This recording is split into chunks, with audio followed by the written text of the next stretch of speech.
Hello guys and welcome back to our channel सही review. स्वागत है आप सबका आज की नई वीडियो में। आज का ये वीडियो है फिल्म द मैन पे। आज की शुरुआत होती है एक बूढ़े आदमी के बार से निकलते हुए। वो और उसके दोस्त रोज इस बार में आया करते हैं, पर आज उसका दोस्त केल्विन स्ट्रेट इस बार में नहीं आता। तो वो उसके राह देखता है और आखिर उसके घर जाता है उसे ढूंढने के लिए। जब वो उसके घर जाता है तो केल्विन स्ट्रेट अपने घर के फ्लोर पे पड़ा हुआ होता है। दरअसल वो फ्लोर पे गिर गया होता है। उसके पैरों में इतनी भी शक्ति नहीं होती है कि वो उठ के किसी को कॉल कर सके। उसका दोस्त उस पे गुस्सा हो जाता है और कहता है कि पिछले 1 घंटे से हम तुम्हारा बार में इंतजार कर रहे हैं। क्या तुम्हें इतनी भी समझ नहीं कि आके हमें बार में बता दे या कॉल कर दे कि मैं नहीं आने वाला हूँ। एल्विन की बेटी रोज, जो कि उसी के साथ रहती है, वो अपने डैड को ऐसी हालत में देख के बहुत डर जाती है और उसको हॉस्पिटल में लेके जाती है। हालांकि एल्विन को हॉस्पिटल में नहीं जाना होता है, पर वो अपनी बेटी की बात मानकर उसके साथ हॉस्पिटल में चला जाता है। डॉक्टर उसे कहते हैं कि मुझे तुम्हारे हिप बोन का ऑपरेशन करना होगा, लेकिन एल्विन साफ साफ मना कर देता है। फिर डॉक्टर उसे कहते हैं कि एटलीस्ट तुम्हें वॉकर से चलना होगा, तो एल्विन इसके लिए भी साफ साफ मना कर देता है। डॉक्टर एल्विन को कहते हैं कि तुम्हारी बॉडी में ब्लड सर्कुलेशन की प्रॉब्लम हो रही है, उसके वजह से तुम्हारी डाइट चेंज करनी पड़ेगी और तुम्हें स्मोकिंग भी छोड़नी पड़ेगी। तो इस पर एल्विन कोई जवाब ही नहीं देता। उसके बाद एल्विन अपने घर आ जाता है। जब रोज उससे पूछती है कि डॉक्टर ने क्या कहा, तो एल्विन उसे कहता है कि डॉक्टर ने कहा कि मैं और 100 साल जीऊंगा। एल्विन ये सुनकर बहुत खुश हो जाती है। जब रात को एल्विन और उसके पापा बारिश और तूफान को देखते होते हैं, तब वहाँ उनको आता है एक फोन में रोज को पता चलता है कि अंकल लियाल को हार्ट अटैक आता है। जब वो एल्विन को ये बताती है तो एल्विन के आंखों में गम के आंसू और चेहरे पर परेशानी आ जाती है। दरअसल एल्विन का छोटा भाई था लियाल। 10 साल पहले एल्विन और लियाल में कुछ झगड़े हो गए थे और इसी की वजह से दोनों भाई 10 सालों से बातें नहीं कर रहे थे। अगले दिन एल्विन एक गहरी सोच में पूरा दिन काम करता है और रात को अपनी बेटी के पास रोज से आकर कहता है कि मैं वाया रोड लियो से मिलने जाऊंगा। एल्विन अपने गार्डन में लकड़ियों से कुछ बनाना शुरू कर देता है। वह रोज उसे आकर कहती है कि आप 73 इयर्स ओल्ड हो, आपके हिप बोन में प्रॉब्लम है, आप 2 मिनट भी खड़े नहीं रह सकते, आपकी आंखों से आपको दिखता नहीं है, आप ड्राइव नहीं कर सकते और लियाल अंकल यहाँ से 500 किलोमीटर दूर एक सिटी में रहते हैं, आप विया रोड वहाँ कैसे जाओगे।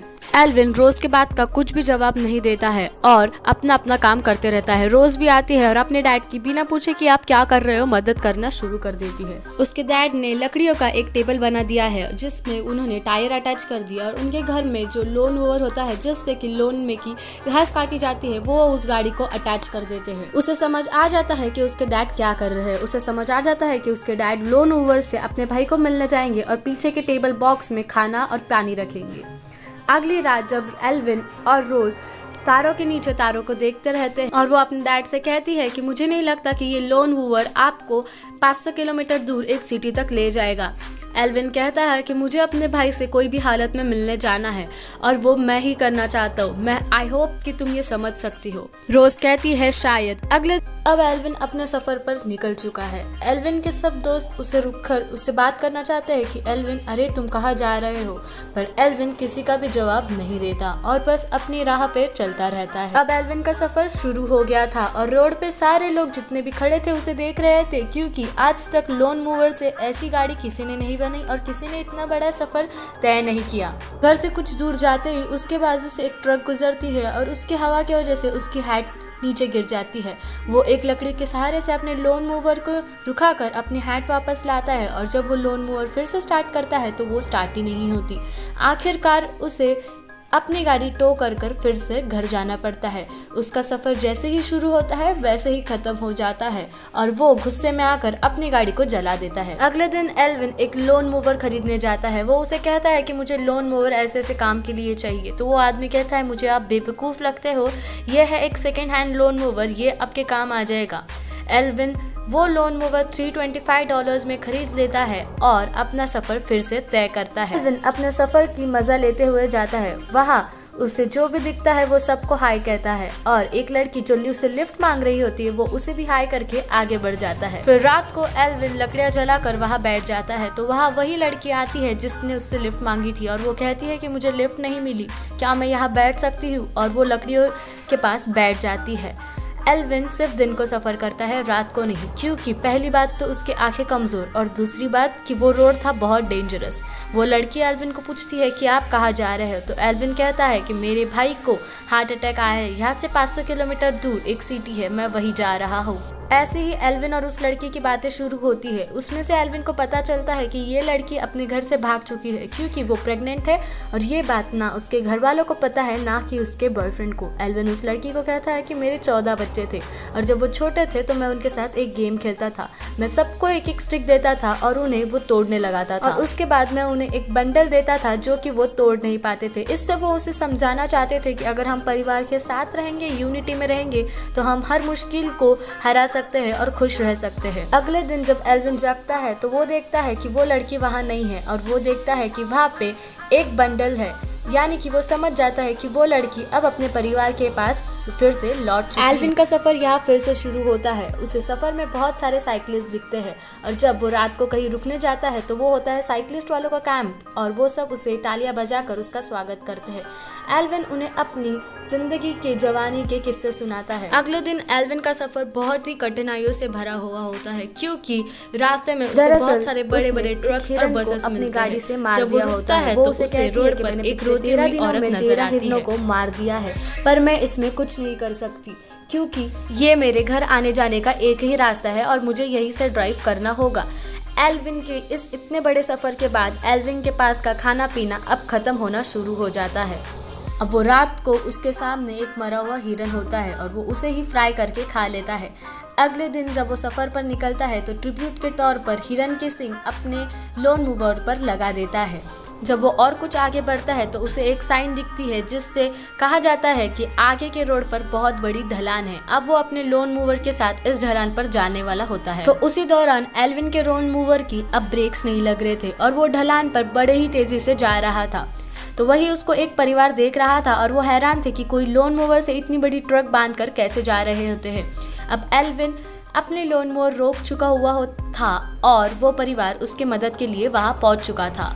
वो सब मिलकर वो उस लोन मूवर को अपने घर के सामने लगा देते हैं, और जब उस लोन मूवर को चेक करते हैं तब पता चलता है कि उसे ठीक होने में कुछ देर लग जाएगी, और वो उसे कहते हैं कि आज रात तुम यहीं रह जाओ। तो एल्विन वो बात मान लेता है। जब वो पूछते हैं एल्विन को कि आप कहाँ जा रहे हो, तो एल्विन कहता है कि वो अपने भाई के पास विस्कोसिया जाता है। वो लोग एल्विन से कहते हैं वो तो अभी भी 100 किलोमीटर दूर है और ये रास्ता ऐसे ही हिल्स का है जिसमें ढलान ही ढलान है, आप उनसे मिलने क्यों जाना चाहते हो। तो एल्विन उन्हें कहता है कि मेरे भाई को हार्ट अटैक आया है और मुझे उससे मिलने जाना ही होगा। वो लोग उससे पूछते हैं कि आप आपकी कार क्यों नहीं लाए, तो एल्विन कहता है कि मेरे पास ड्राइविंग लाइसेंस नहीं है और मेरी आंखें भी कमज़ोर है और मेरा हिप बोन भी कमज़ोर है जिससे मैं एक्सेलरेटर और ब्रेक नहीं दे सकता। उसके ही एज का आदमी वहाँ होता है। वो उससे पूछते हैं कि आप कहाँ से आ रहे हो, तो एल्विन कहता है कि मैं लॉरेंस से आ रहा हूँ। ये सब देखकर वो बहुत ही हैरान हो जाते हैं क्योंकि लॉरेंस यहाँ से बहुत दूर है।